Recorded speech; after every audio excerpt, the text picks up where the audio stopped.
Good morning, my dear custodians. Let's start with the chapter 9, ratio and proportion.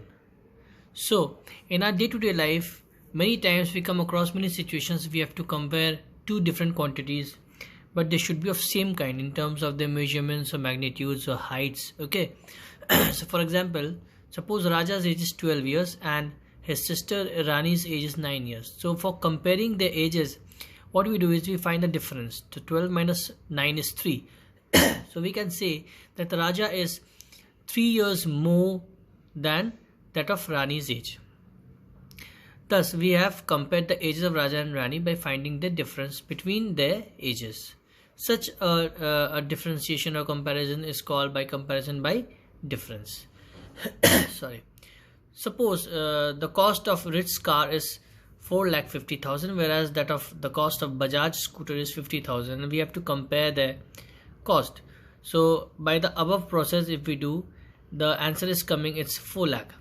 Okay, so we can say that Ritz car is 4 lakh more than that of the cost of Bajaj scooter. But in this case, if we see, we are comparing their differences, but which is not making much sense. So for a better comparison, or say an accurate comparison, we use division. So when we divide these two quantities, we get 9 upon 1. So now we can say that Ritz car is 9 times the cost of Bajaj scooter. And this is only known as finding the ratio by the comparison of division. Okay, so let's understand about ratio. So ratio is the comparison of sizes of the same unit or the measures of two or more quantities of same unit, okay, by division, or by dividing same unit two or more quantities of same kinds or same measures, we find the ratio by division. For example, if A and B are of any two quantities of same kind with the same unit, then we can say the fraction A upon B is called the ratio A is to B, or A to B. It is written as this form. This is known as is to. So we read as A is to B. Thus ratio A to B is A upon B, or A is to B. Okay. The quantities A and B are called terms, and the first quantity is called the first term or the antecedent, that is A, whereas the B, the second term, is called the consequent or the second term. Let's deal with some example. The ratio 8 to 13 means 8 is to 13. 19 to 25 means 19 is to 25. And 5 hours to 11 hours means 5 is to 11. One thing should be noted in this: if you see, all the quantities having same unit, so the units should be same. Okay. Let's understand some important points. Since ratio is a fraction, both the terms numerator and denominator can be multiplied or divided by same non-zero number. For example, if I have a ratio, say 4 is to 6, it can be divisible by 3, both numerator and denominator, to get the answer as 12 is to 18. So these 4 are in proportion.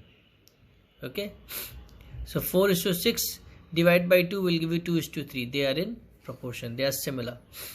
Okay, usually ratio is expressed always in the simplest or the lowest form, that you have to keep in mind. Now 8 to 13 means 8 is to 13, whereas 13 to 8 means 13 is to 8. Both are different. 8 is to 13 is not equal to 13 is to 8. So you have to keep in mind how and by what form you are finding the ratio. If it is given 8 to 13 means 8 will come at the top, 13 will come at the denominator's place, and 8 is to 13 will be the answer. Now ratio exists only between two quantities of same kind.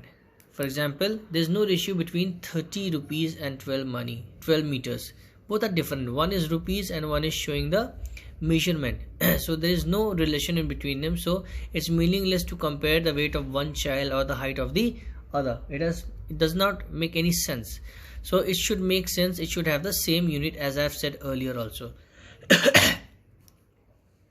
Sometimes what happens, the quantities may be of same kind, but with expressed in different units. For example, you can take kilometer and meter, are of same kind, but one is in the form of kilometer and other is in the form of meter. So what you do, you change or convert one in the other unit, a unit on the other unit. For example, you could change meter or into kilometer or kilometer into meter. So that you have to keep in mind. Okay, for example, here it is given 1 meter to centimeter. So 1 meter is equal to 100 centimeter. So 100 upon 80 that we have taken, 80 centimeters given. So we have converted the meter into centimeter. 100 upon 80 or 5:4 will be your answer. Now ratio has no unit. Okay, equivalent ratios. Two ratios are called equivalent if the fraction corresponding to them are equivalent. For example, 3:2 when multiplied by 2 gives you 6:4.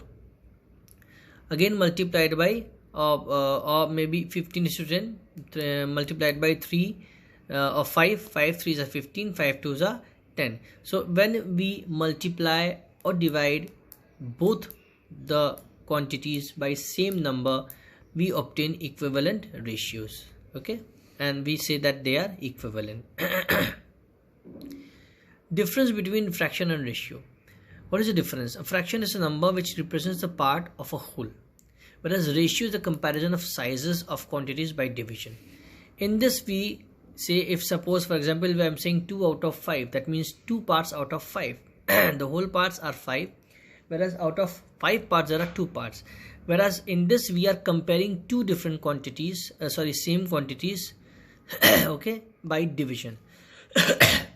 So that means 2 to 5 means 2:5. Fraction, for example, simply means 2 upon 3. That means 3 equal parts and 2 parts are taken. So 2 upon 3. Whereas ratio 2:3 means it is divided into 5 equal parts. Okay, by and the comparison of 2 parts to 3 parts we are taking by division. Okay. Another thing, in fraction the denominator shows the number of parts, whereas in ratio sum of the numbers, that is term of the ratio, shows the number of parts. That means, for example, here we are showing denominator 3 and numerator 2 upon 3, where denominator is equal to 3 and numerator is 2. Okay, and number of parts here actually we are showing just 3. But here in the ratio we are adding them. 2 plus 3 is equal to 5. So the number of parts becomes here 5. Here this does not happen. Here total part is 3. So this is the basic difference between fraction and ratio. Hope you have understood these parts. If you have any doubts, do call me or message me or ask me on online classes. Go through the video very well. God bless.